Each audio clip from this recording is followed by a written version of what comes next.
Well, let's get the podcast started. Hello, everyone. Welcome to the Nerdvana podcast. We had something nice planned, but we just decided to actually go full podcast and just get started. So I have to say goodbye to the clown mask right there. It was supposed to be a whole October-related thing because this is October, but I had a nice whole thing planned for it. But well, since it's 2021, I kind of lost all my give a fucks. all right. I lost mine a long ass time ago. I'm an optimist. I'm a realist. I've heard that before, and I've heard that line before in movies. Yeah. Anyway. All right, Ian, all right, so it's the month of October, and we decided to not do a horror movie this month, but we decided to do 3 movies that actually are pretty relevant to the month of October. Ian, tell everyone what we're doing. Great Scott! I've forgotten! Oh, Back this is to the future. Oh, thank God you remembered. For a second, this was starting to look heavy. Is there a problem with the gravitational pull in your area? No, but there's a problem with the obesity. Anyway. Well, mass does correlate to gravity, so Anyway, Back to the Future is actually not only one of my favorite 80s movies, it's also my favorite trilogy of all time. This is my absolute favorite, actually. Ian, that face. That's not. You definitely wanted to say something. I did initially, but then I remembered the third one. We'll get to it. I immediately went to Jurassic Park, and then I remembered, I understand. I will choose to keep quiet now. It is, but yes, Back to the Future does have, from what I've seen, one of the best trilogies. Yeah, and also with a very loyal fan base and a very highly protective rights holders. which is amazing because in an era of so many sequels and reboots, as well as remakes, the types of remakes and reboots that were started from Ghostbusters, Answer the Call. Back to the Future is so far the one franchise that has not been has not suffered from it, and that's because, and this is also right at the top of the list of IMDb, that the rights to the film and the sequels are owned by Robert Zemeckis, the director, and producer Bob Gale. And they said in a 2015 interview that Zemeckis maintained that no reboot or remake of the film would be authorized during his or Gale's lifetime. Oh, although I have heard some rather interesting interviews with a certain someone who said he would be very interested in coming back for a part 4. Are you talking about Christopher Lloyd? Yes. I found that video too. He'll only do that under one condition. If Michael J. Fox returns as well. Mm-hmm. I know that's kind of amazing. That's kind of amazing that, and it's not because it's like he doesn't want to work with any other actor. It's just they're really good friends, not only on screen but in real life. Absolutely, and I gotta say, I kind of agree with him. Yeah, honestly, I don't really want another Back to the Future. I mean, I would like to see more adventures with the DeLorean, the iconic DeLorean. I mean, but I would actually more like to see like a little mini series of just between Doc and Marty, like the stuff, just the regular stuff that they do. Just kind of see how they get, just kind of see the friendship. Well, wasn't there an animated series at one time? This was an 80s show. Yeah, there was. I did not know about the animated series until about 10 years ago, I think, or yeah, 10 years ago during the DVD years. That transitionary period from full screen to widescreen. Oh boy. That was a time that really taught you to read the fine print. Mm-hmm. But yeah, no, it's honestly one of my favorite. It's one of my favorite movies from the 80s. It honestly, in terms of favorite, for me, it's Aliens, then Back to the Future. Ooh, good list. Good list, yeah. And then Terminator. And then Terminator. I was gonna say, where's Terminator? What about Predator? Terminator. And Predator is not. It's enjoyable, but it's not a favorite. I judge favorites based on quality of the film and just overall enjoyability. And yeah, Back to the Future is definitely not only enjoyable, but it's very high quality of one. Oh my gosh, especially for the damn 80s with the effects that it had. I know, yes. Oh god, and it's amazing is that it started with it started like all other ideas in Hollywood. It's a simple what if question, but it's not like what you'd think it would be.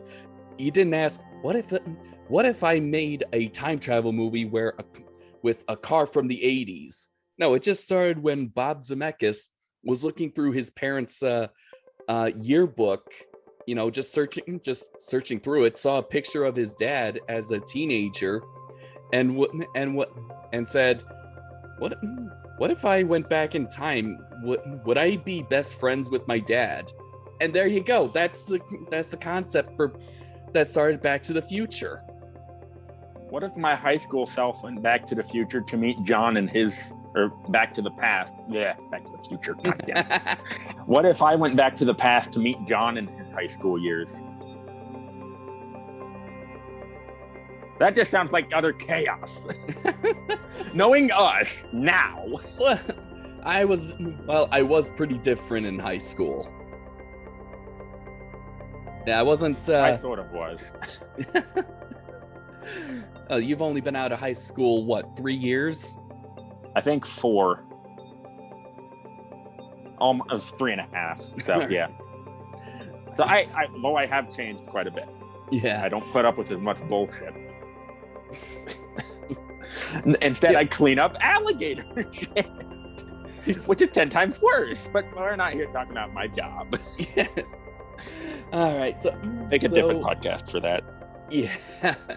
All right. So Back to the Future.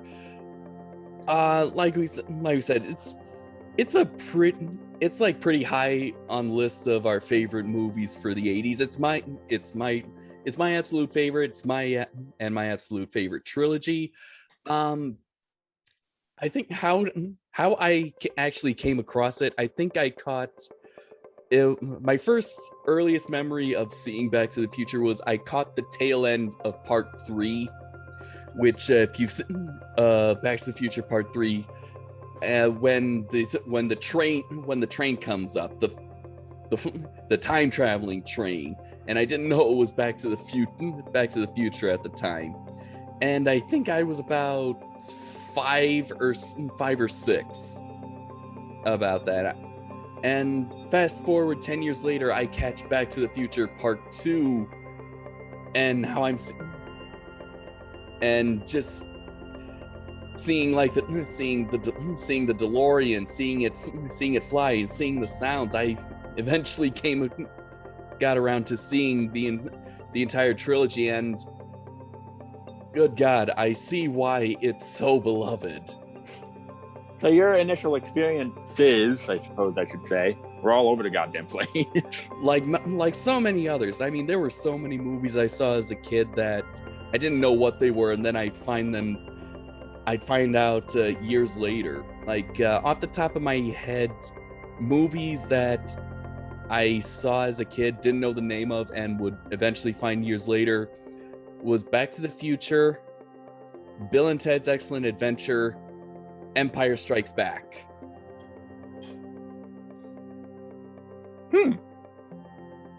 And 2 of those do involve time travel, actually. Empire Strikes Back, right? My initial experience with Back to the Future started with the first film. I watched it in a, believe it or not, of all places, a goddamn economics and finance class in high school. Was it kind of all about showing the difference of prices between the decades? Not really, no. It was about the goddamn product placement. Literally, that was the point of watching this movie in high school. I thought for the first time as an assignment to keep track of all the different types of product placement that was in it. And what a movie! Jurassic World has a ton more product placement than this. Why don't we watch that? The entire concept of Jurassic World is over commercialization. You think that would be more relevant? But no. Probably because the teacher thought everyone had seen Jurassic World. Wanted to see the movie that, I don't think you kids have seen this. This is an old movie. I'm not bitter. But regardless, that's how I first saw Back to the Future, as an assignment to write down all the different types of products we saw. Oh boy. What a reason! Yes, what a reason. We didn't even watch it when I took film. I took a film class and we didn't touch on this. I guess, I don't know. Your guess is as good as mine, dude. I don't know why it would be put in a film class. I honestly don't understand the reason for finding product placements. Transformers is also a much better movie for product placement. I suppose they wanted to show something actually good. Fair Shots enough. fired, I suppose. Fair enough. Yeah, fair enough. All right, so interesting. So, how many times did you have to remind yourself a couple of times that, oh, right, this is an assignment? I'm not going to answer that question. Oh, come on. Because it was a good movie. I reminded myself once. Just once? Towards the end. Okay. Because it was a good movie. I remembered for the first, 15 minutes. And then I forgot because it was a good movie. I think that... Hey, that's not a chew toy. Why do you give your boys catnip before we record? It seems like every time they're after your cords or whatnot. As I hardly ever use catnip. I just let them run around. Well, look what that's getting to you too. Yep, I might have to do that. Although, wouldn't catnip give them the zoomies? For a little bit, then they'll crash. Okay. Oh, so just like sugar for humans. Yeah. But do we really need to do a summary for Back to the Future? I mean, well, we did the concept, but we did the concept, but really, I mean, a kid from the 80s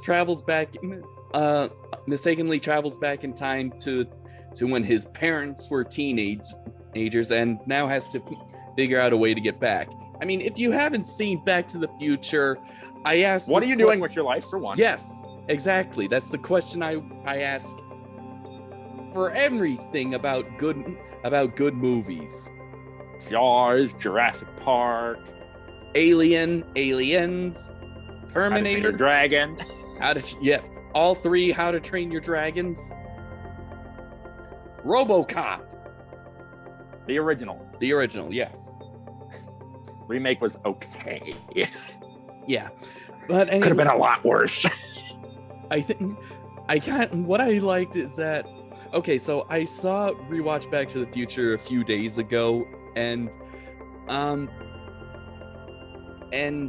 normally this is kind of what I like about rewatching the movies I loved as a kid. Now that I'm more in the mindset of a filmmaker, is that I'm now actually kind of looking at it that makes me re-experience that love. Like, you know how in most movies, like Terminator, Predator, even all the ones we just listed, all the ones that we just listed, you'll hear the main theme song like during the opening credits.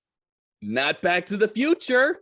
You don't hear that. You don't hear the main theme until the second time travel scene during the chase with the Libyans. Yes.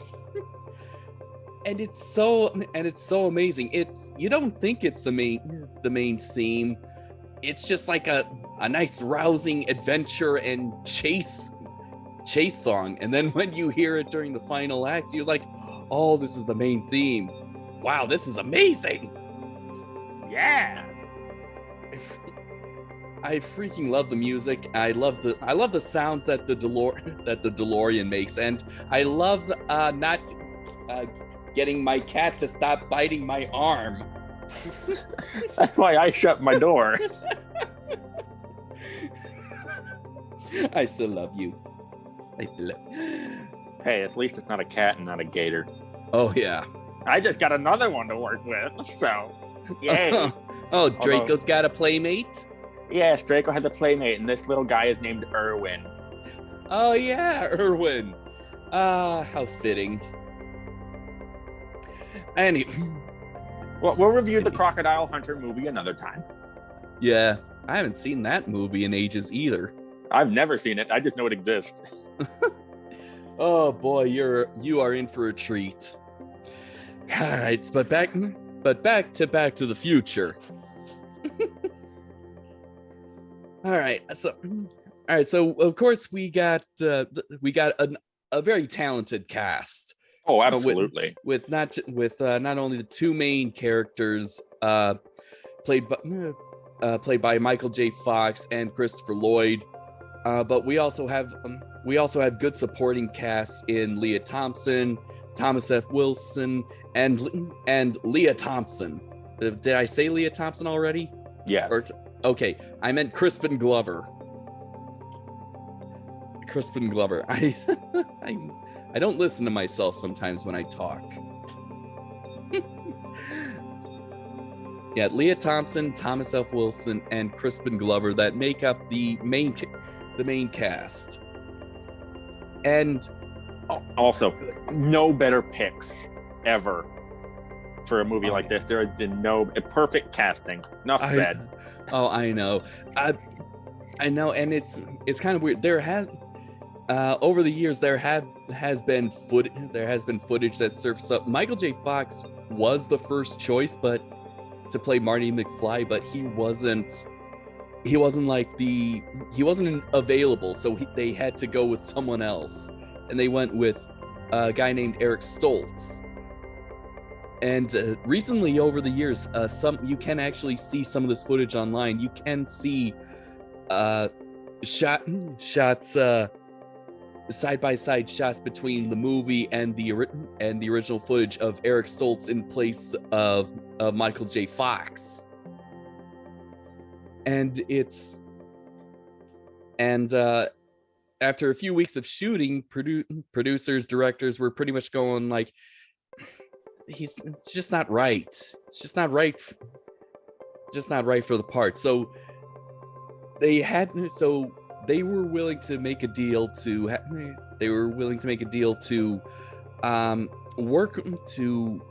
work not only with Michael J. Fox's busy scheduling, because at the time he was filming the sitcom Family Ties, which starred Michael Gross. You remember Michael Gross, Ian? Oh, he's a fake. We got to do the new Tremors at some point. Yeah, why didn't we? We could. I don't know. We'll do it at some point. Okay. Maybe. Okay. Maybe. All right. So maybe in March. So he would film the sitcom during the day and would film Back to the Future at night. Of course, there would be a few shots during the day, and it's just, it's kind of weird to think like what would happen if they just kept Eric Stoltz. I don't think maybe Back to the Future would be as great as it would be.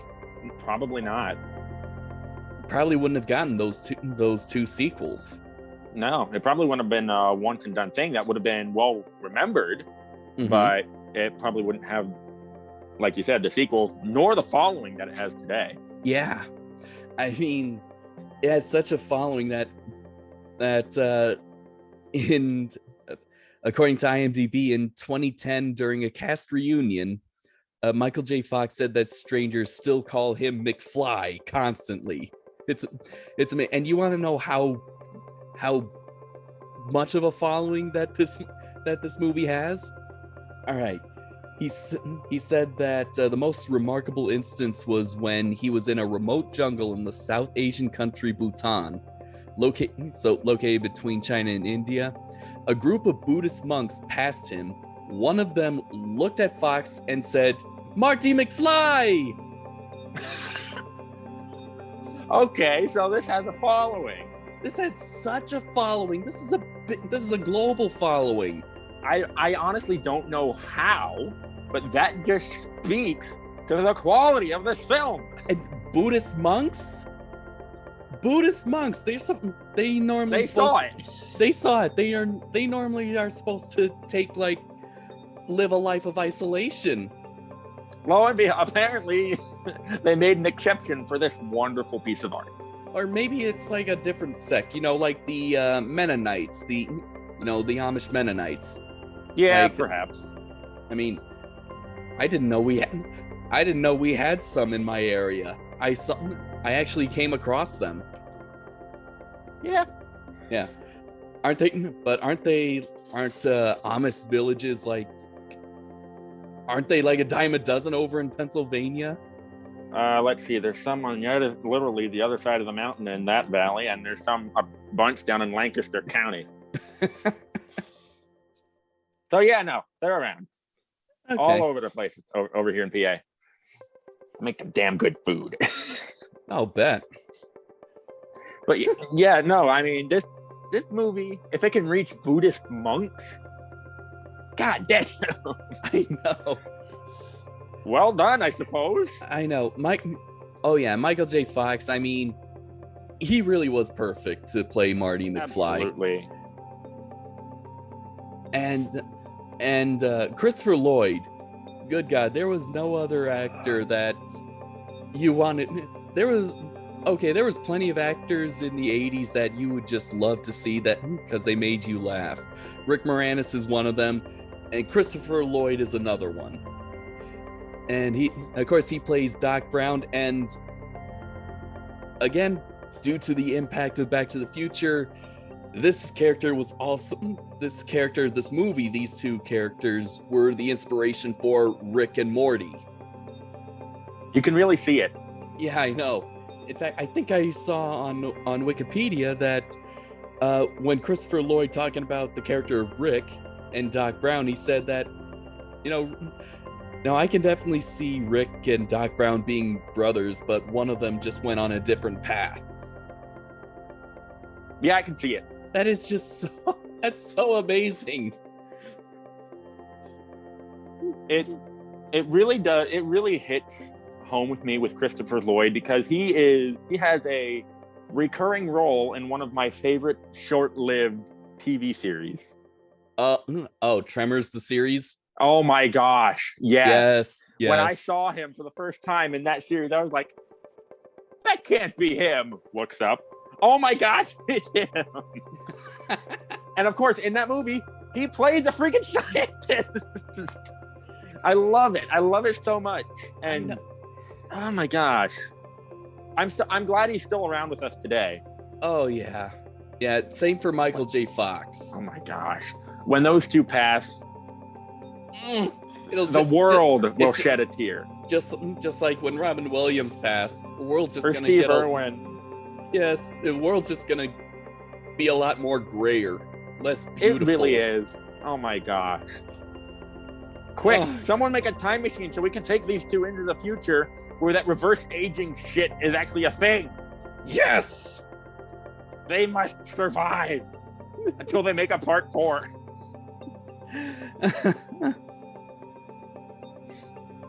Oh boy. There was a video game? Yeah, there was a video game. There were several video games. There was Were any of them recent? the Telltale games, which I think was back in the 2010s. And of course, so Jurassic Park the game then. Cool. Yeah. Ish. Oh, I liked the Jurassic Park game. I enjoyed it, yeah. I haven't played it, but I've seen it played, and I enjoyed it, so I'm going to have to track that down. Yeah, I'll have to track back the Back to the Future one as well. I mean, and there was a musical. I've heard about the musical. I just found out about the musical. Apparently, it came out last year. What a time to release a musical. I know. It premiered in February of 2020. So it just made it. I'm sure it's online somewhere, some copy of it. Yeah. Apparently they tried to get it released in 2015 because, well, of course. We'll get to that. 2015, I missed that year. Looking back, that was a great year compared to what we've been through. Mm-hmm. It's been a great year. John, where's your time machine? I don't. It's in the shop, but I don't really have any plutonium or a lightning rod to generate the 1.21 gigawatts of electricity. Maybe Matt will let us borrow his Jeep. Maybe. He's not. We'll ask him next time. Next time he's on, we'll ask him. Yeah. Good God. How do we even talk about this movie aside from praise every aspect of it? I think what we talk about is just we talk about kind of our experiences, like what I've other like memories that we've had, or like any. I don't like have we bought any of the toys? I once had the movie poster of Back to the Future, and it got ripped, and now I don't have it anymore. His fault? Was it his fault? No, it wasn't. Oh. I have seen in Walmart figures of Doc Brown and Marty McFly. I've seen those too. I've seen all the versions of that. There's even I've seen them. I've just heard that they're not very durable. So I've held off on getting them. Yeah, I think that's because they're just meant for model poses. That's probably why they're just display things. And one, apparently, because I listened to a podcast that goes over this stuff, that's a sad story of my life. Apparently, once you set them in a pose, you can't change it, otherwise it will break. That's why I've held off, because with the Amber Collection shit that I'm collecting now and focusing more on, you can pose that in any friggin' which way, and it's durable. Probably because the figure is like $30, but it's a good quality figure and it's durable. So I'm tempted to get one in box and leave it in box.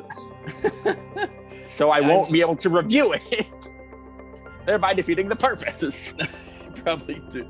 I'd probably do that too.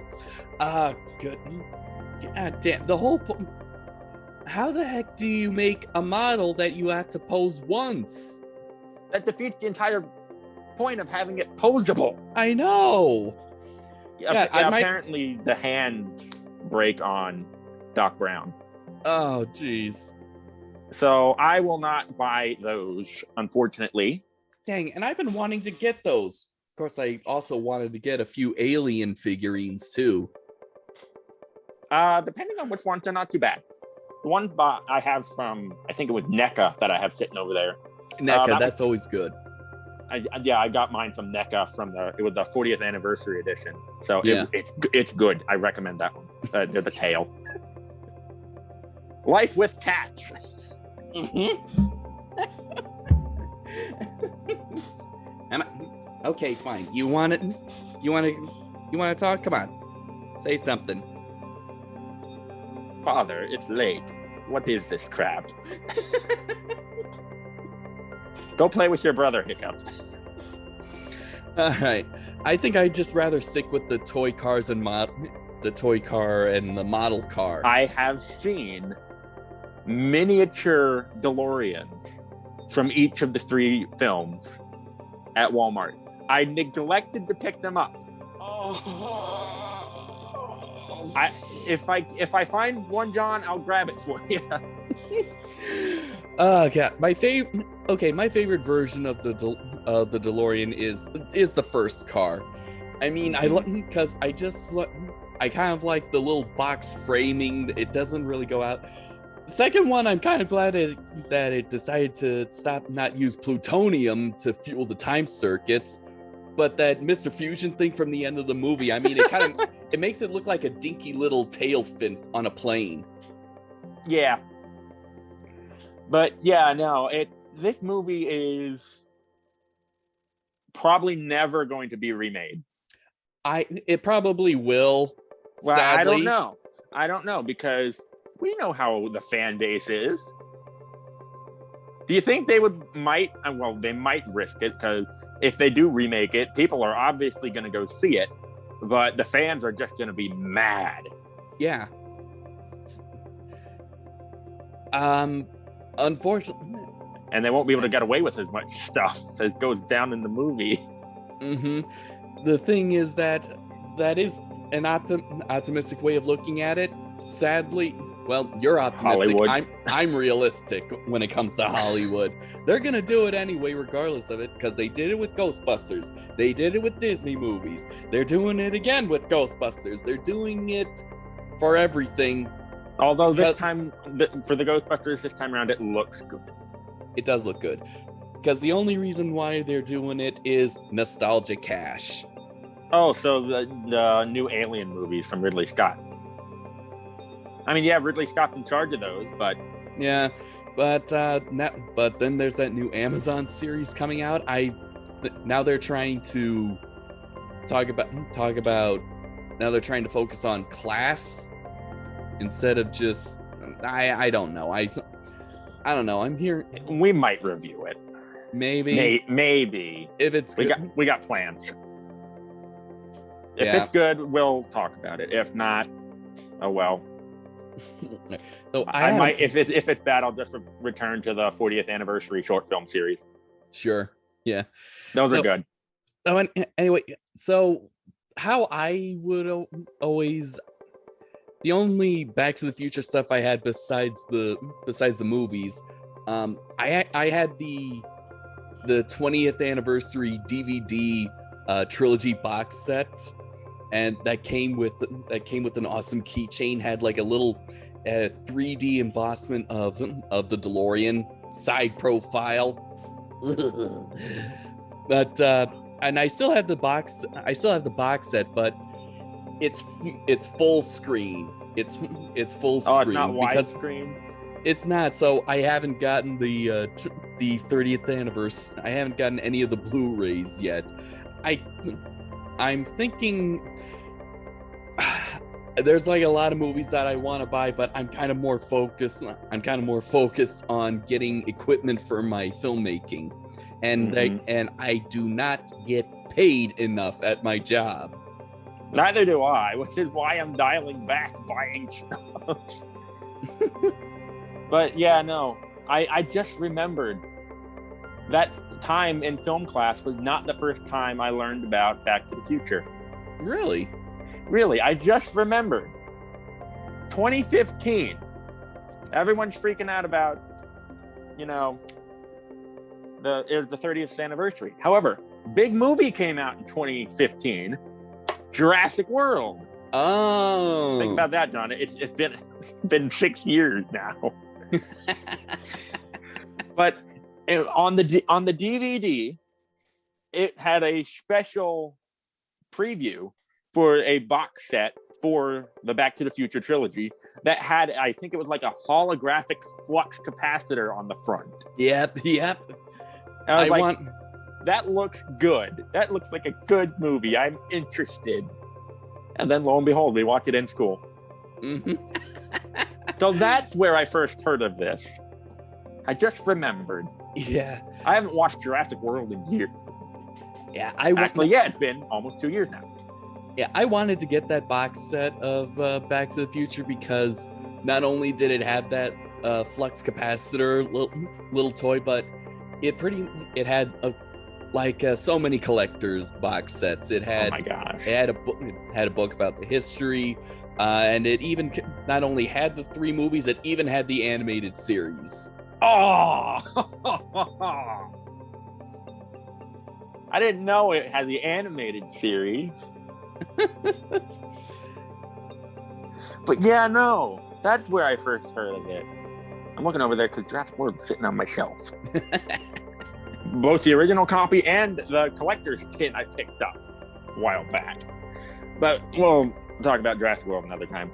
Yeah. But Back to the Future is, like we said, it's one of those great movies that everyone should watch. It had the global following. Mm-hmm. Should never be remade. Probably should get a part 4, maybe. Yes, it probably should. With of course with Christopher Lloyd and Michael J. Fox. If you can get quickly. If you can get some of the others, even Crispin Glover, which would be surprising, but we'll get to that in part 2. Even if I'd love to see a part 4. Would I be okay if I don't see a part 4 in my lifetime? Sure. It's a great series, and it doesn't really need a part 4, but it would be nice to see. Just one more. Yeah. Oh boy, there's so many iconic quotes, and so many great performances from it. Also, Why some don't you make like a tree and get out of here? Okay, apparently that was actually improvised by Tom Wilson. I love it. I know. Oh yeah, and Biff Tannen may actually look very big, but really Michael J. Fox is just very short. I have seen how short he is. It's just like, oh. How short is he? I have no idea. Okay. Luckily, I have the internet. Okay, well, I have the internet too. I know I'm about 5'6", so I think, I know I'm probably in his range. Ha. Yeah, so you're. What are you laughing at, you walking stick? I'm 5'11". Yeah, walking stick. Hey, at least I can reach things on the high shelves. I had thought about this. So there is actually an advantage to being short. Yeah, you don't hit your head on everything, on low-hanging light fixtures. I know. Also quick access to nut shots. You're not that short. No, but it's Hiccup. I know. Father, pay attention to me. I'll pay attention to you when I'm done. This is unacceptable. Okay, how about this? You like this? But yeah, no, Back to the Future is... I keep saying that. God damn it. What's your favorite parts from Back to the Future? Can I say the whole movie? Okay, yeah, well, you're not wrong. You're not wrong. My favorite part is when, I suppose my favorite couple sequences is where Marty goes back in time to 1955 and he's trying to figure everything out. Mm-hmm. Because it feels very real. He's confused. And it's very well acted. It's more of a time jump for me. I mean, this came out in the 80s, and I first saw it a few years ago. So even back then, back in like 2015, 16, whenever I friggin' first saw it, it was a time jump for me to look back into 85. How do you think it felt for me to look back into, pre-civil rights era? They got the look down. I mean, good God, the difference between 85 Hill Valley and 55 Hill Valley. My God, you see how dirty the area is. That everything's in graffiti in 85. 55, clean. It's so clean. My God, it's amazing. Yeah, and of course the main square of Hill Valley is, of course, Universal's famous backlot that's been used in a lot of movies. It's always in the goddamn backlot. But it's really weird to look back on because it changed. It's more of a change from 85 to 95 than from 85 to now. It is. Granted, it's a longer time period forward, but the technology, at least everyday technology, I mean, yeah, there's been obvious improvements to technology from the 80s, and it's just a bit weird to look back on, but it's not too different. 55 to now. Holy crap! I know. Woo! Woo! Who uses glass bottles for a Coke? They still make them. I know, but you don't see them too much. I know. You can I don't get them know why. They're more easily recycled. You can get them at gas stations, and for some reason, they actually make the Coke taste better. I think because it was initially designed to be in a glass bottle, and it was also designed to be drank warm because it was invented before refrigeration. It was also invented originally as the magic cure-all. Well, it made people His feel original. good. Knowing what some of that original special ingredient was. Yeah. It was supposed to be a magic cure-all, kind of like snake oil. And people just drank it recreationally, apparently. Yeah. Yeah, Well, I don't blame them knowing what was in there. Oh boy. No way you could get away with that today. I know. But it was, I don't know. John, take over. Okay. I'm just my gonna freaking praise the movie. I know. Let's see. Some of my favorite parts. There's a lot, and there are some things that I would like to talk about. Some moments that upon my latest viewing, I kind of thought, huh, I never noticed that. But of course, I love the first time travel sequence, with Einstein, the dog. And of course, we have that other iconic line. When this baby hits 88 miles per hour, you're going to see some serious shit. I mean, good God. No one makes lines like that anymore. No, they don't. No one writes stuff like that anymore. No one comes up with stuff like that. I would love to hear. Come on, John, you're a director. Get on this. I would love to hear in a modern movie someone say, "You're gonna see some serious shit." Write that down.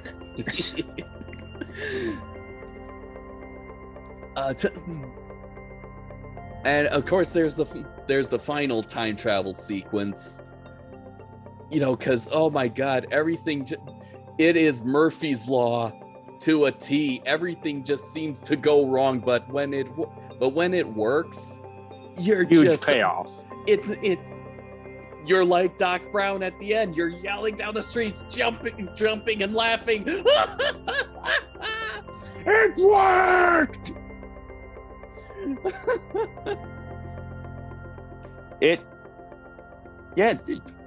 God damn it! I keep saying this. It's good. It's good. It's good. Watch it. This is an iconic movie. Once. Just watch it once.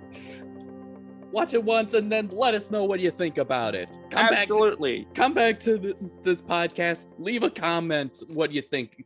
What you thought about it? Absolutely. If you love it, great. If you thought it sucked, fine. Just let us know. As long as you watch it. It's, in terms of needing to watch, it's equal to Jurassic Park. That's how good it is. And that's something coming from me. It is on the 1001 movies to see before you die list. Absolutely. So get on that. Absolutely. It's so good. And I don't have any. Are we going to end the podcast? No. Like it. No. It's so good. It's so goddamn good. The music, great. Acting, impeccable. You know who? Awesome. You know who did the music for Back to the Future? Was it who I think it is? Well, who are you thinking of?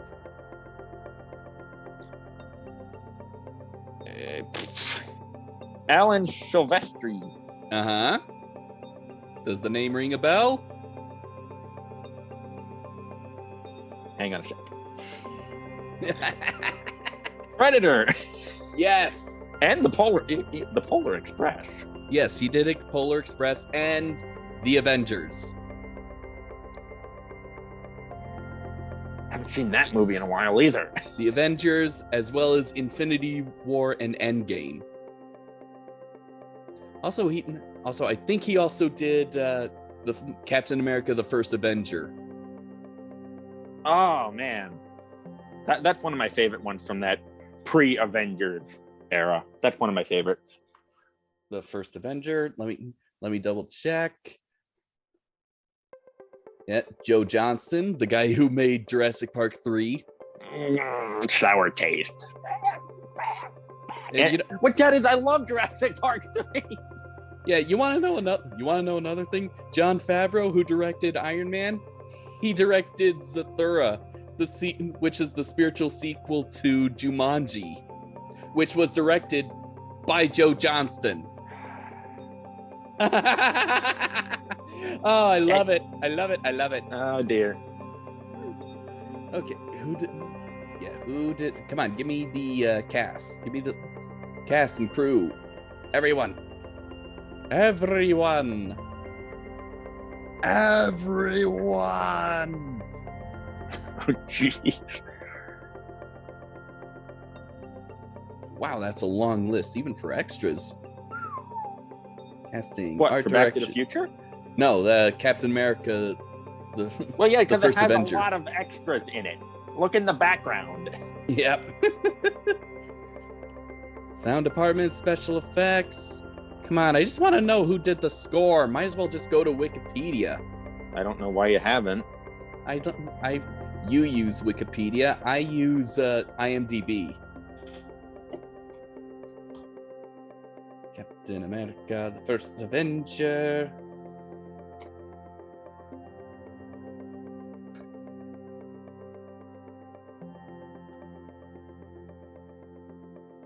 Johnston, cinematography, music. Yep, Alan Silvestri did the First Avenger. Yeah. You know, it's actually kind of funny. Let's see. The Predator came out in 1989, right? I think so, yeah. So you remember the music? The music plays that when the Libyans finally show up, and it's that. Yeah, it sounds. Sorry, that was the Predator theme, but it sounds. Yeah. I was gonna say it sounds a lot like the Predator theme. That's just, and that's kind of how you can tell Alan Silvestri that's part of Alan Silvestri's style. He seems to like to put percussions, or like to make melodies very percussive. And as a percussionist, I appreciate that. Mm-hmm. All right. The other sequence that I like is, of course, finding out how to get back to the future. When they find out finding out where they can get the 1.21 gigawatts. And yes, I was such a movie nerd. I even asked one of my science teachers in middle school, like, okay, what is a gigawatt? I don't think I got an answer. It's a measurement of electrical current, John. I'm pretty sure it's also pronounced gigawatt. It's like megalodon and megalodon. You can put your emphasis on a different syllable. It's the same thing. Yeah. I don't know quite what was the question that I asked, because it was back in middle school, but my teacher did respond, you'll either need some plutonium or a bolt of lightning. So I see your teacher was a nerd as well. Mm-hmm. Fair enough. He was a cool science teacher. He made science fun. Oh, those are the best. Mm-hmm. I got to light shit on fire. I got to blow shit up. I sort of did. I made gunpowder because I asked him if I could. You win. It was for a project for my world history, and we did. My group picked ancient China. So then I went to the chemistry teacher and asked if I could make gunpowder using the original recipe that the ancient Chinese did, and he said yes. Of course, we got permission from the principal who just wanted to show up and watch. And then we proceeded to put it into a tiny paper rocket and take it out to the football field and light it off. So yes, my school let me make explosives. Wow. And I think that was like 2016 when I did that. Oh my god. You can't get away with that now. That was like the last time you could get away with it. I don't even think you could have gotten you can't even regularly get away with that in 2016. You know what? With God, yes. God, yeah. Oh man, that's a depressing thought. But yeah, no, that was fun. We hand ground the sulfur, so we had to work for it. But that's actually a great segue into the next portion, I suppose we could talk about. The differences between school then and school now.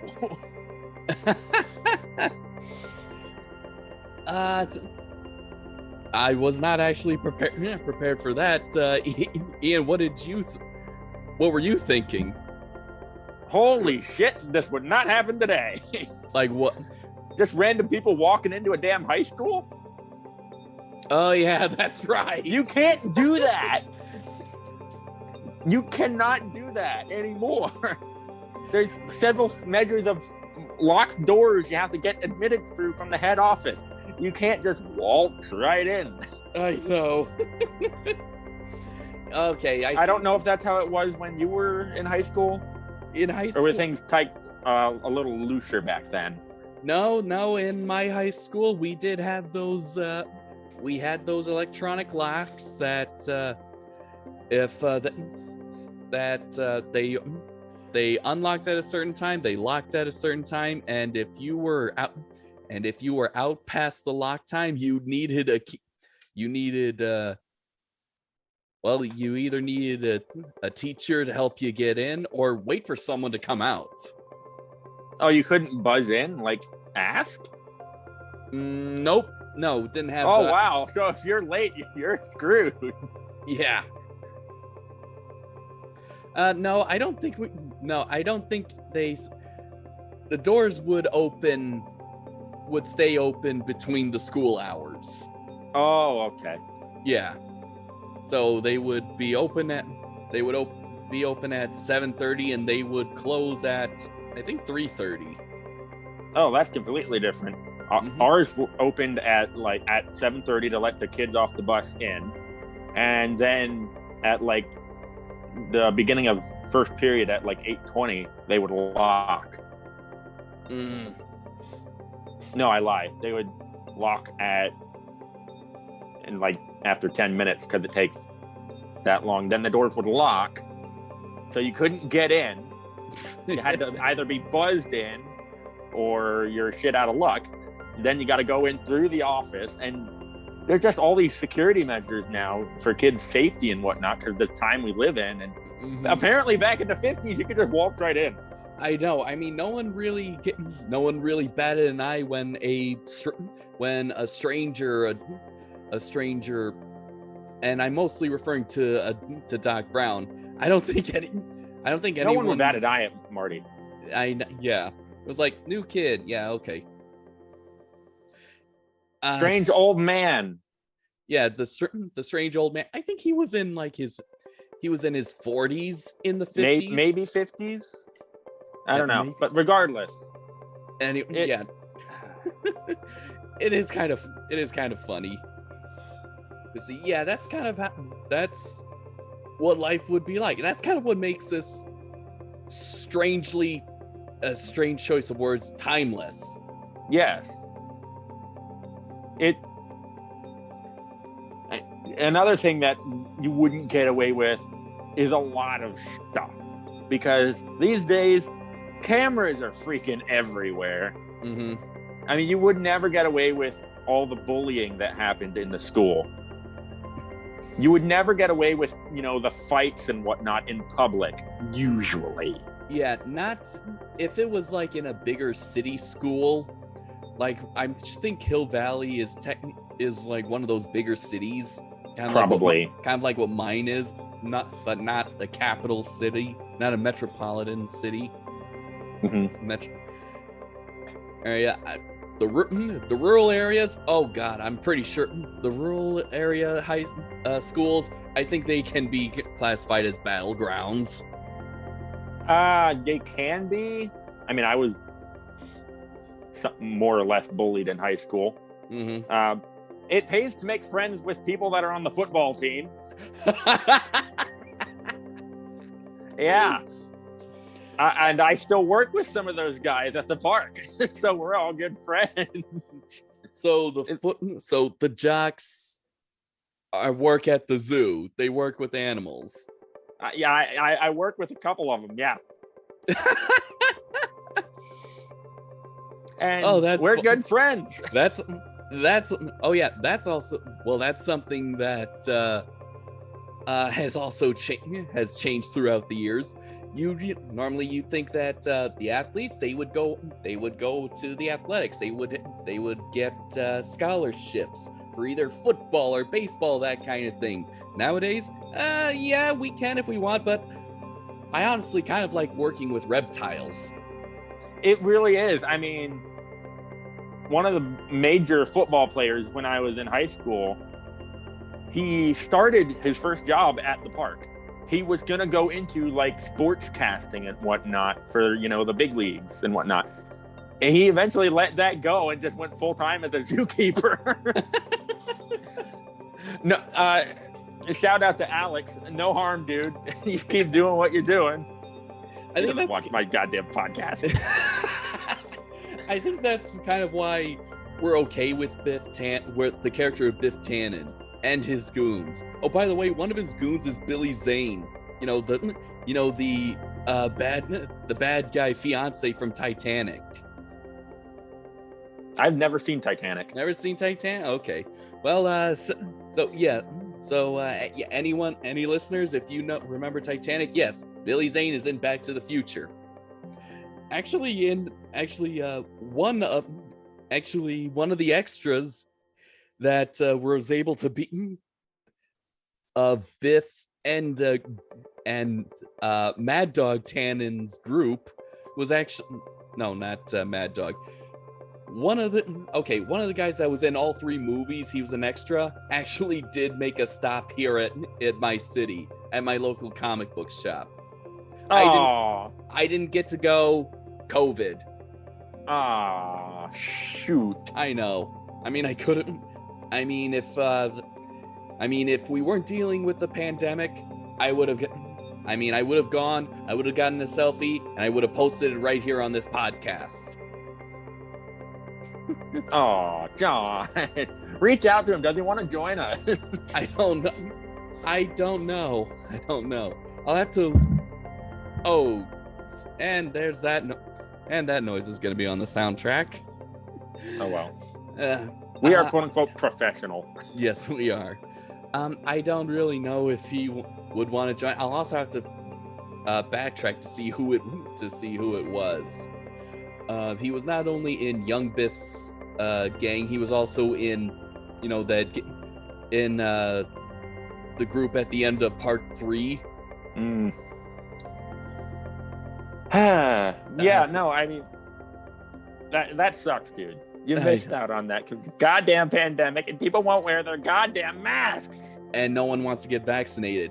Oh yeah, this is how last month was just an absolute shit show of a public forum about reinstating mask mandates in schools.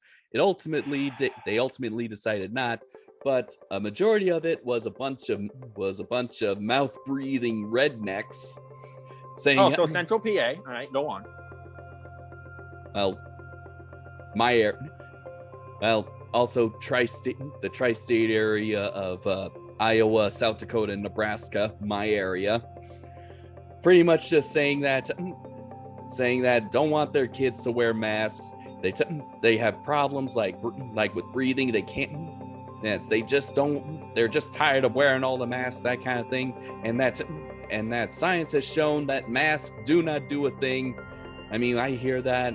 We're hearing that in the news studio. This was streamed into our news station, and we had to listen to a bunch of yapping dogs. That really makes you think back to the 50s. Mm-hmm. This sort of thing would not happen back then, believe it or not, because what was it? The polio vaccine. The polio really vaccine kicked in the high gear that day, and They lined everyone up and jabbed each and every one of them. Mm-hmm. Polio, I think maybe even smallpox. I think smallpox was a little earlier. Okay. I think. Don't quote me on that. But yeah, no, I do know polio vaccine went through hard back then because everyone was getting it. Absolutely. Parent consent or not. Yeah. And that, ladies and gentlemen, what happened last month is how I have pretty much lost any shred of my give a fucks. Hey, John, you want to buy an island and move there? Sure. How much you got? How much you got? Only a couple thousand. Whew, jeez. I work at a freaking zoo. No, I mean you have more than me. I used to have 1,000. But I had some but there were some emergencies. Oh, yes.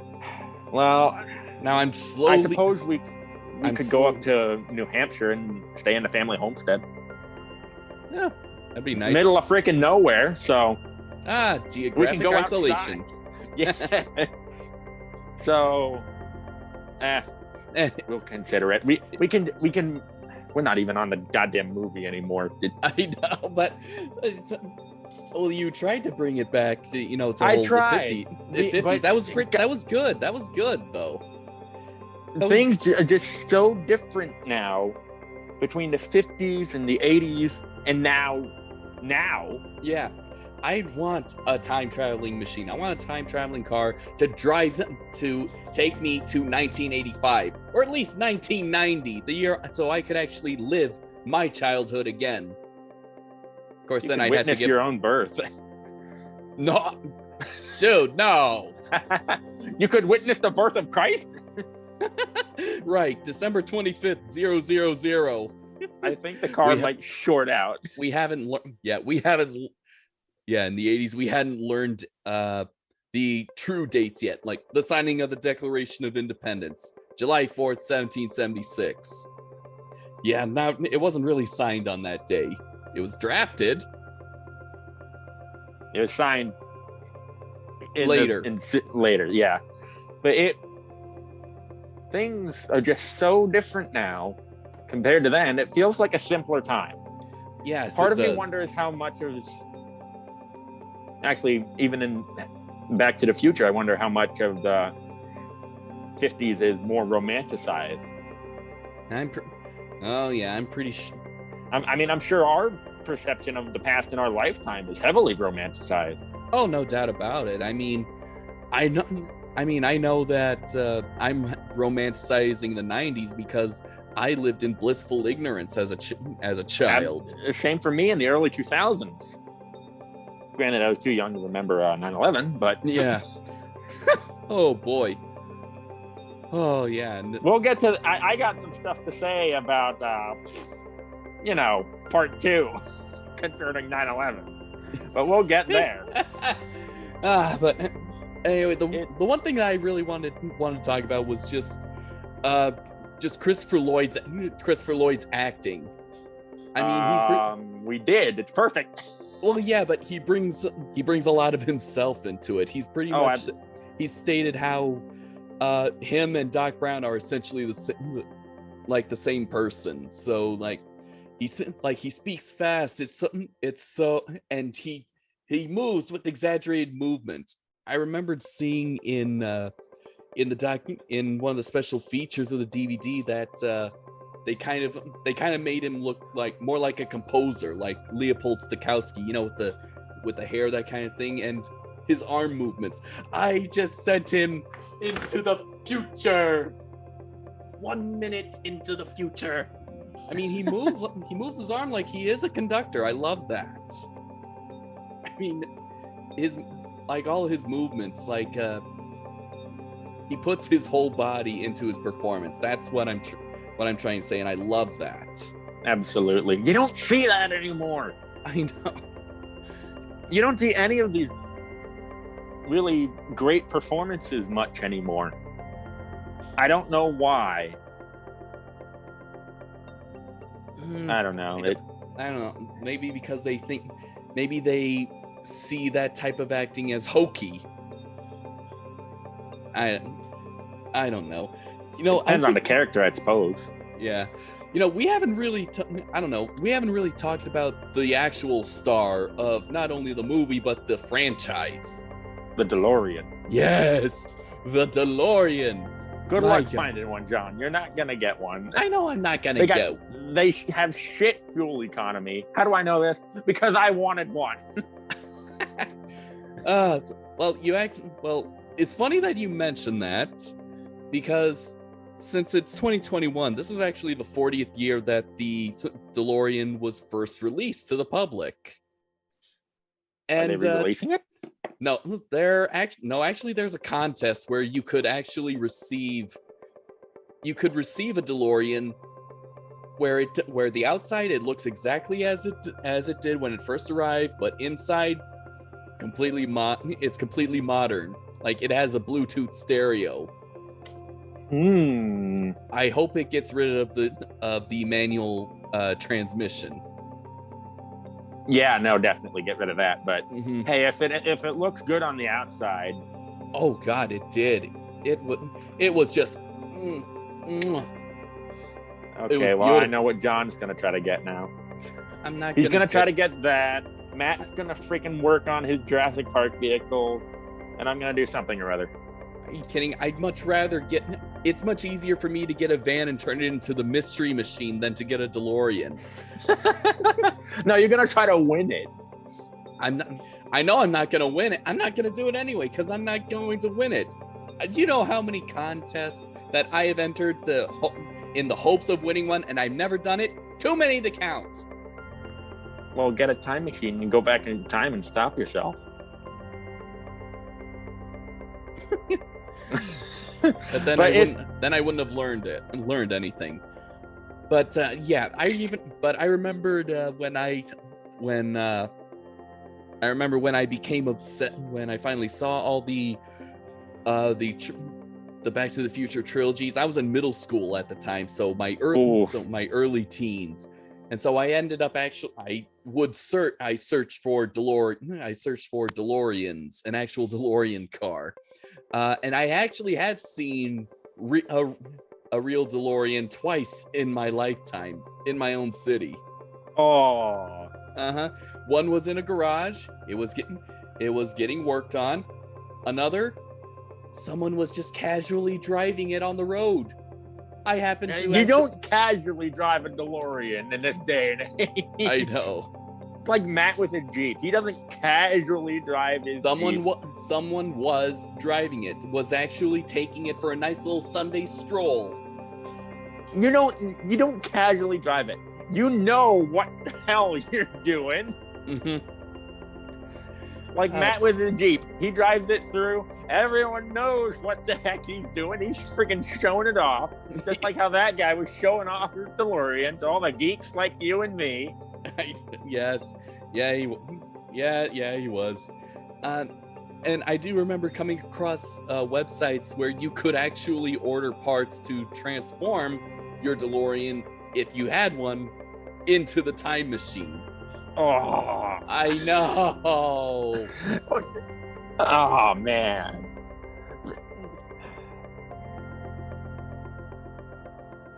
God, I'm drawing a blank. What's the next topic, John? What's the next topic? I mean, do you kind of like how?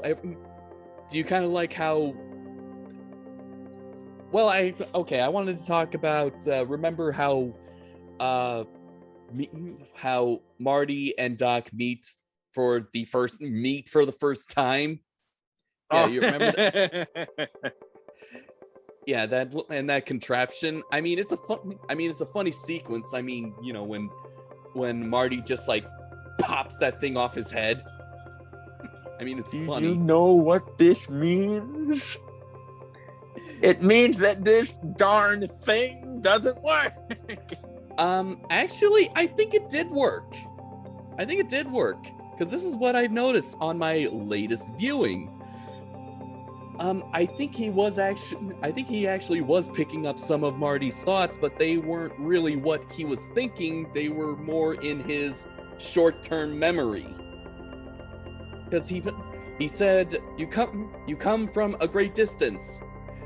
Oh, I think he was actually more accurate. It's more accurate than cold reading. You know, those fake psychics. Oh yeah. That kind of thing. He goes, "You want me to make a subscription to the Saturday Evening Post?" Well, what did Marty look at to confirm the date? A newspaper. Wasn't a Saturday Evening Post because it was morning, but they met in the evening. That's how he got it. Yes. He goes, "Donations. You want me to make donations to the Coast Guard Youth Auxiliary?" That's kind of what sold it to me. Like, why did you come up with Coast Guard? Why not? Because everyone's asking him if he was in the Coast Guard. No, they mentioned about the life preserver. Oh, that vest. That's right. Yeah. Marty's the one who said Coast Guard. So it would kind of be odd that Doc Brown would actually mention something that Marty mentioned earlier, if it was coincidence. But it's not. He could have said Navy because Navy did exist in the 50s. It's existed since the founding of the country. Yeah, okay. But he said Coast Guard. So I think his device needed some tweaking because he was actually looking through his short-term memory. But he didn't understand that because, well, what did he say when he sees the time machine? He says, "I finally invented something that works." So I think he's just too distracted, too frustrated with failure after failure after failure that he doesn't see little minor successes. Mm-hmm. And that just kind of made me appreciate it a little more. Yeah. Agreed. No, that's what I wanted to talk.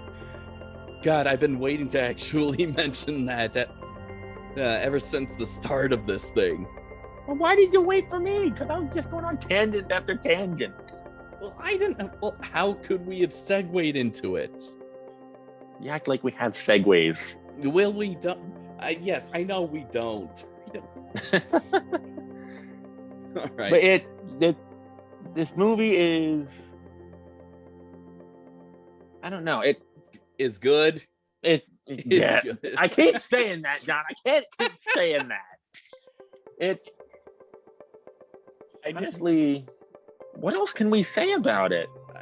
Well, I definitely know. I finally understood why Doc Brown had to loop around the clock hand a few times before sliding down the cable. I simply thought, why did he have to do that? And I was like, oh right, because it snapped earlier from the branch. If he didn't wrap it loop it around something stable, then it would just break again, and then we're literally on a time crunch here. So I thought, oh, okay, that makes sense. I finally understand that. Yeah, it's quite amazing. It is a classic. It's a classic film in and of itself, and it's a classic science fiction movie. Mm-hmm. I mean, if you do remake it, it's gonna be hard. It's gonna be hard. I don't think you can. You can't. How can you find actors? How can you write a story that would be equivalent to this one? How can you find actors that would be equivalent to Lloyd and Fox? I don't think you can. They'd be hard pressed just to find actors that are as good as them. I don't think you can come up with a better story. I know, and how can, especially, and like I said, Lloyd pretty much put himself into that role. I mean, you can't replace him. You can't replace him. You'd have to find a way to make Doc Brown and Marty separate in this remake, separate from what they were in the original, and that's going to be hard. Damn near impossible. Yeah. Because this movie has so many fans all over the world, and if there's one thing off, you're done. You can't get it. It won't work. I know. Knowing how fans are today, you get one thing off, it's not going to work, especially for a movie of this caliber. I know. And what are you going to use for a time machine? Are you going to try to get something? Are you going to get a DeLorean? That would be nice. But if you decide not to, what else? There's kind of a reason why the DeLorean became so iconic. Mostly because the designer actually made the car so as a front to sell drugs, and so now they're not made anymore. So but it. I mean, what would they use? A Bugatti? a Fiat? Would they use would they use one of the many cars that are made nowadays that you can just see off the street? No, the reason why the DeLorean is so amazing is because it's not something you see much anymore. You would have to, if you were gonna remake Back to the Future, and you were going to get a type of car like that you don't see much, you would probably have to go for one of those hybrid flying cars that actually do exist today. And you would have to do one of those, partially because they're a little boxy, like the DeLorean is. And 2, you don't see them. 3, that would be a good segue into, the future. And because I'd like to see a photo of that, because that would probably be that'd be something to bring up for part 2. I'm on it. You can send it to me later. They don't look good. The future is also, along with the past, is heavily romanticized. It's never gonna look as good as what we want. The Jetsons, where you're going. Yeah. It doesn't look like that. It's never gonna look like that. And if you decide to have it go, the story where they go actually to the future, it's probably going to look like every other future that we've seen in most movies. Everything can't go to the future. That's the thing, because we see that all the time now. RoboCop went to the future. Granted, not that far into the future, but we did that. Terminator sort of did. Yeah, but every future now seems to look the same. Everything has to look so very rounded and streamlined. Because that's what has been happening nowadays. I mean, look at cars, 20 years ago. They were still sort of boxy. They were starting to smooth out the edges. But nowadays, with manufacturing, everything has cool lines and creases. And that's supposed to, and I don't think it's mostly for just design aesthetics. I think it's more, for fuel aerodynamics, fuel economy, that kind of thing. Because we're all about the fuel, and I get that. But every future can. How can we're not going to see a very different future if Hollywood just makes the same future in their movies. No, granted, a romanticized future is somewhat entertaining, depending on the story, and it's supposedly something to work towards, but it's never going to be how it is. It's just it's probably going to be like the future in Alien. No, in Alien. Or in Alien, yeah. I mean, if we think about it, let's go back to the 80s for a minute. What did they think the future was going to be? All flying cars and, robots and jetpacks. We still haven't gotten those yet. We're just starting to see jetpacks in the military. We are? Yeah, like rudimentary stuff. It's not there's not going to be civilians having jetpacks.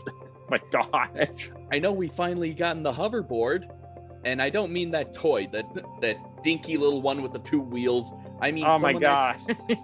Someone actually invented a hoverboard, but it only hovers like an inch off the ground. That doesn't count. It's a start, I suppose. It's a start, yes.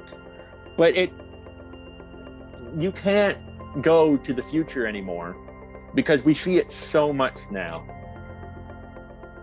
Mm-hmm. I mean, in my personal opinion, I like the more apocalyptic future. Like, I guess, Alien, somewhat.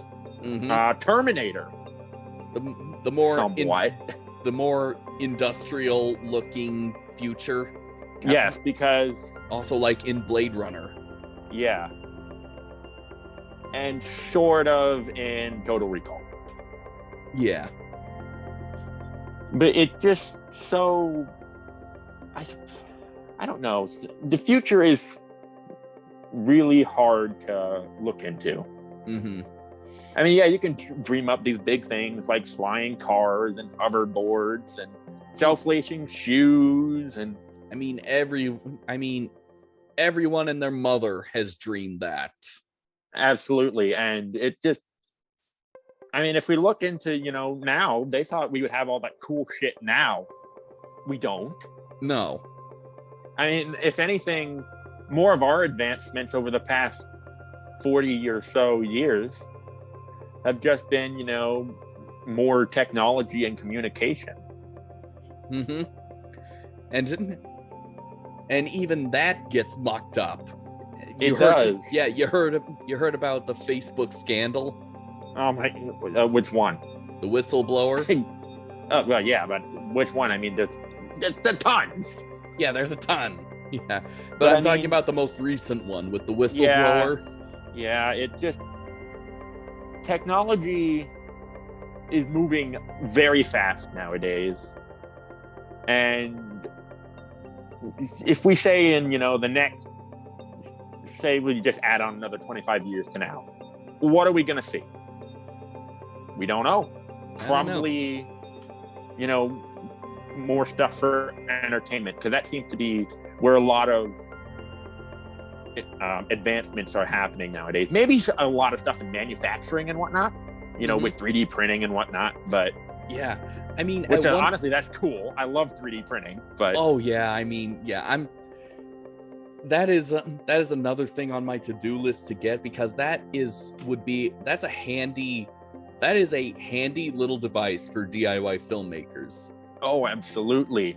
They weren't around in the 80s, were they? That's relatively recent. No, that in of itself is cool. It's not something anybody really thought of. Obviously, someone had to think of it, but back then it was more like one of those pipe dream things. Like, wouldn't it be cool if we could just print parts?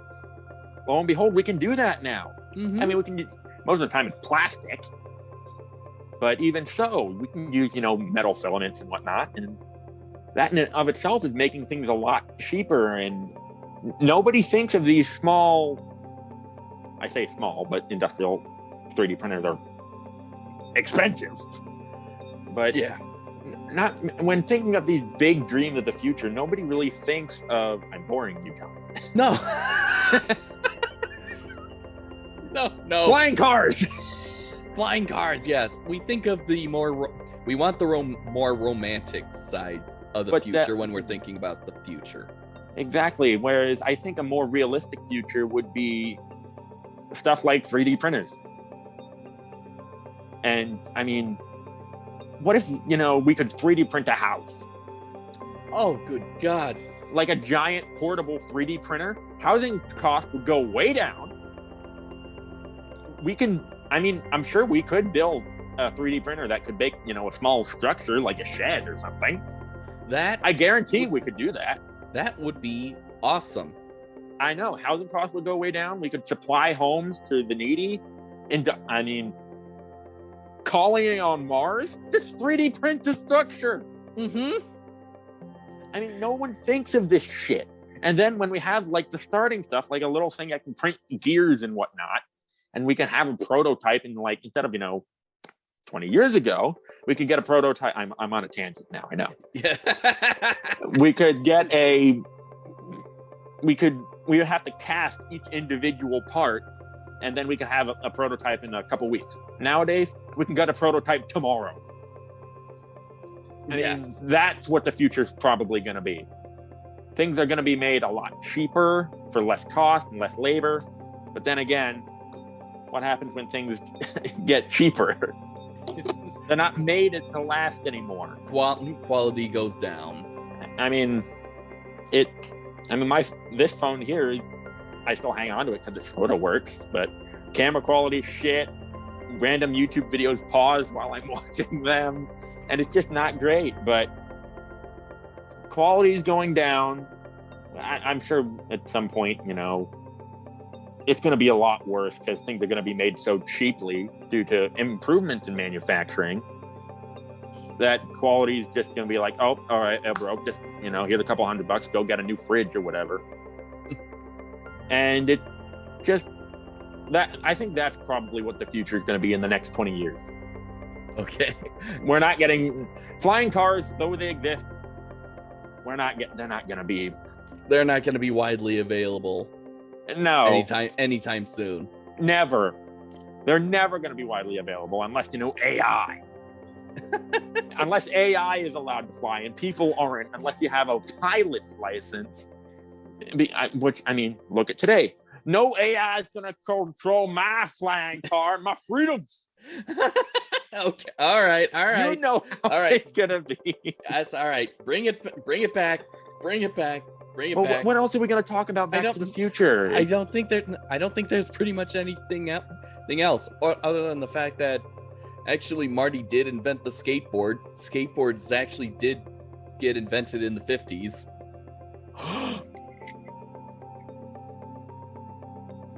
Yes. Shit.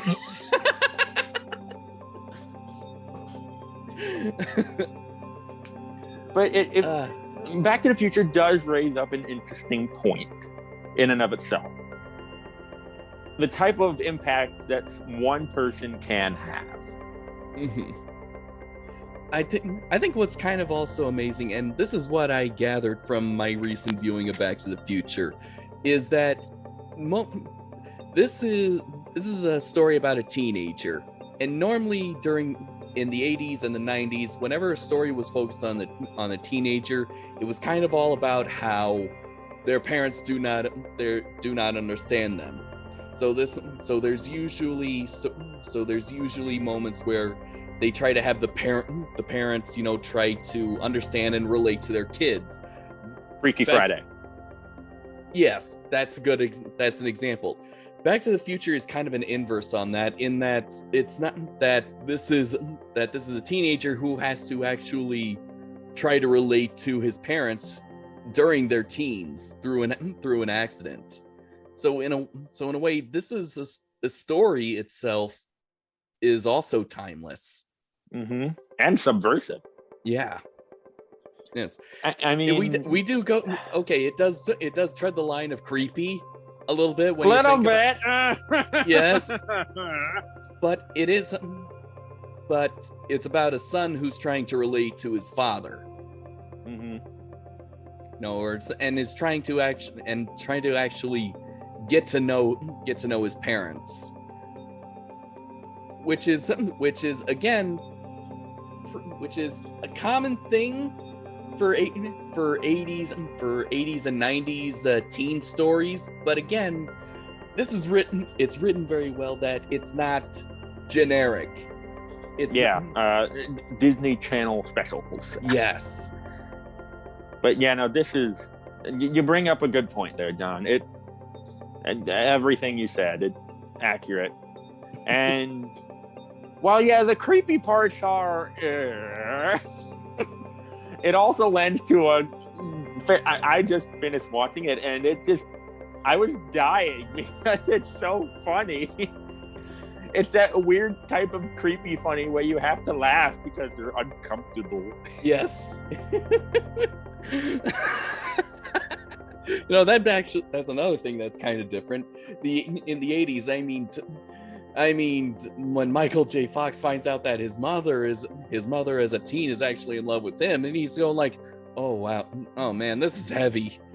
I mean, if compared to nowadays, if that happens, everyone would go, "Ah, ah, oh, oh, oh, gross." You're not wrong. Just remember, just think back to your reaction to that thing. Your reaction. That's. It's just uncomfortable. That's a typical. But it's funny. I know, but I think that's how a Gen Xer would react. I mean, you've been hearing about, Gen Xers. They were tough, that kind of thing. They get punched and they just roll with it. Yeah, that's it. That's what Michael J. Fox did. I mean, oh God, my mother's in love with me. Oh boy, this sucks. There's a bit of a generational gap here. I know there's a generational gap here. There's oh my gosh,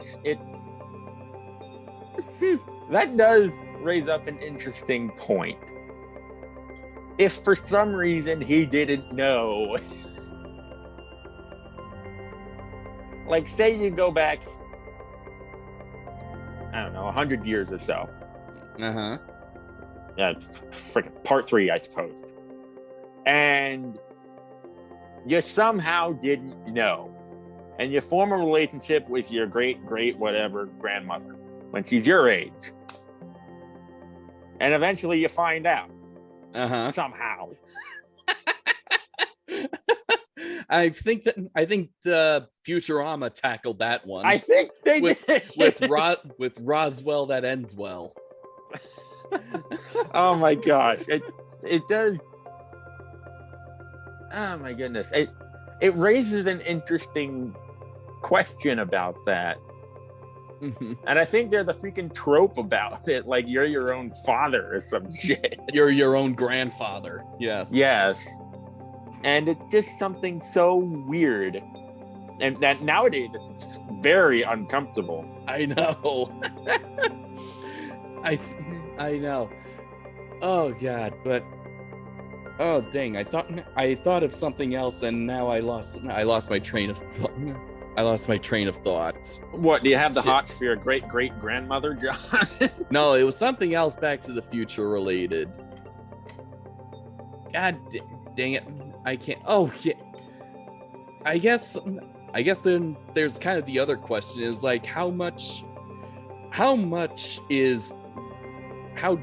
destructive is knowledge of the future? I mean, as we kind of, we can see the one extreme.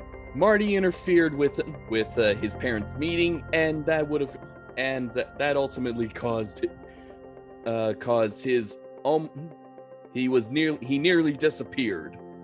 And of course, also Endgame pretty much told everyone that that's bullshit. And then there's the Terminator series. I know. No, but then the first few. Yeah, but then there's the end of the movie. I mean, Doc eventually just decided, okay, I'll open this letter, about preventing his death. I mean, does it really say that going back in time, do you have to like stay out of it? Or can you make like little small changes? I think it depends, because Michael Crichton actually talked about this in a wonderful book I highly recommend called Timeline. It is honestly one of my favorite novels from Crichton, and it really does discuss this in a big way. I think you could make small scale changes without too much of an impact, but even so, chaos theory, one small change can lead to a tidal wave later on. True, yes. And it also depends what type, I suppose this is an important question, what type of time travel is it? Hmm. Are you going back in your timeline, or are you going to a different one in a parallel universe? Because that's what happened in Timeline by Michael Crichton. That way they could change things and learn, because it was very similar to their own timeline's history, but it wouldn't impact the future in any way. So it depends based on the course of the story. And that's kind of the whole thing, and that's kind of what. And I also kind of figured that on that whole multiverse theory, I figured that out during high school. Like, that's kind of how Marty was really eventually safe, if you think about it. Yeah. I mean, if he traveled back in time and stopped his parents from meeting, therefore not being born, how could he go back? How could he travel back into the past? That is a big contradiction with time travel that everybody's trying to figure that out. And people think that time travel is really just a straight line, but really it's just like multiple branches of different chaos streams. Theory. Yeah. One change will send things off in a completely new direction. Yeah. So yeah, Marty may have disappeared from I think Doc was a little bit hasty in proving his theory. He said, "This proves my theory." Of course, also it was written that way, that, time is just one single line. It depends on the story that you're going for. Yeah. But it does. Back to the Future does raise a lot of interesting points about time travel. Mm-hmm. What can you change? Are some changes okay? And how would you determine that? But it's something that, in and of itself, Back to the Future is a great movie that everybody should watch. And it's also a thinking man's movie, because it inspires deeper conversations like this one. Yeah. It's like Jurassic Park. Jurassic Park, on the surface, is just a great blockbuster, but you can have a lot of interesting discussions about it. Like, well, genetic engineering. Should we not? What level is acceptable? Should we or shouldn't we? What exactly went wrong? It depends on the course of the story, as well as what you do with that knowledge. Knowledge of the future, knowledge about the science that you're using. It just depends.